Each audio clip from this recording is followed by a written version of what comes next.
Halo semuanya. Nih, pernah nggak sih ada yang merasa bahwa ada sesuatu yang dimainkan dengan informasi yang ada atau diterima di setiap harinya? Bahwa ada agenda tersembunyi di balik setiap headline atau setiap narasi nih. Hari ini kita akan menyelami dunia propaganda, sebuah instrumen kuno yang telah membentuk sejarah, menggerakkan perang, dan bahkan mengubah persepsi kita tentang kebenaran. Apa itu propaganda? Bagaimana sih cara kerjanya dan mengapa penting bagi kita untuk memahami di era informasi ini?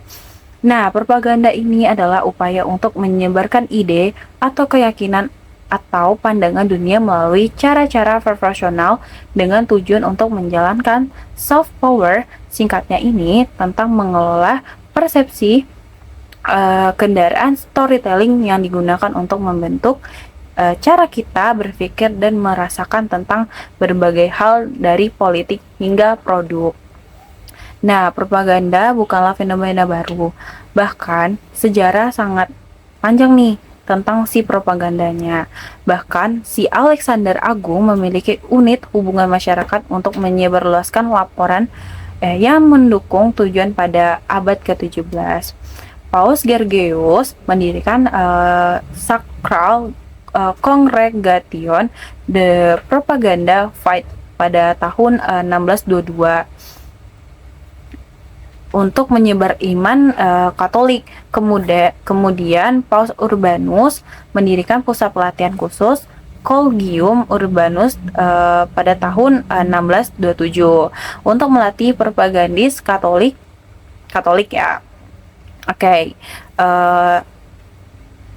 Napoleon Bonaparte juga dikenal sebagai salah satu nih terbesar dalam sejarah juga tentang pertempuran kata-kata besar dengan seluruh Eropa. Namun di propaganda benar-benar menjadi isu besar pada abad ke-20 dengan munculnya media baru, terutama radio. Penemuan radio ini mengubah praktik propaganda secara drastis selama Perang Dunia Pertama.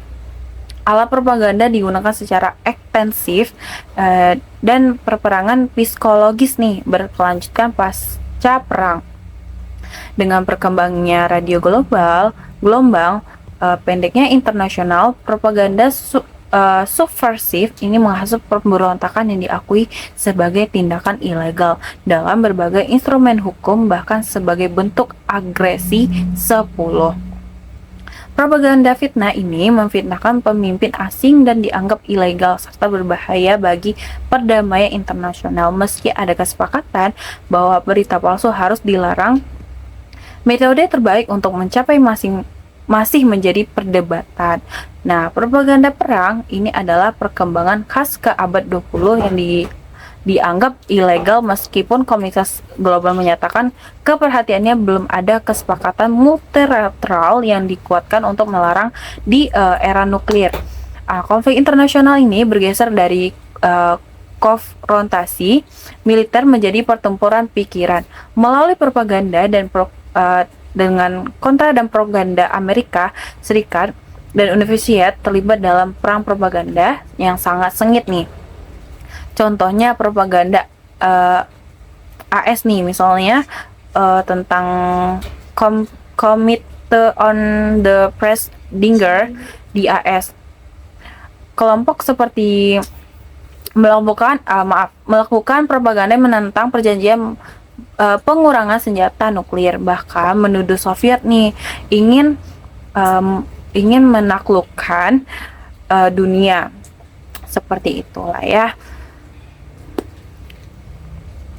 Dengan Presiden Ronald juga nih, Reagan juga memberikan kontribusi signifikasi, menyebutkan Uni Soviet sebagai fokus kejahatan di dunia modern.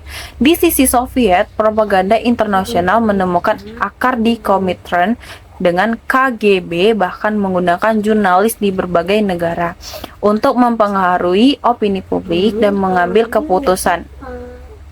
Mereka menciptakan cerita-cerita palsu yang disebar luas atau dipakai kayak surat-surat kabar nih sebagai surat kabar asing, menyebut kegiatan mereka sebagai ofensif dalam kontra propaganda. Memahami propaganda yang sangat penting. Ini dunia yang dipenuhi informasi ini juga bukan tentang menjadi sinis, tetapi tentang menjadi pembaca dan mendengar, dan penonton yang kritis. Selalu pertanyaan sumber, cari-cari tahu bagaimana perspektif, jangan mudah menerima narasi tunggal. Dengan kesadaran ini, kita bisa lebih bijak dalam menyaring informasi dan membuat keputusan yang lebih tepat.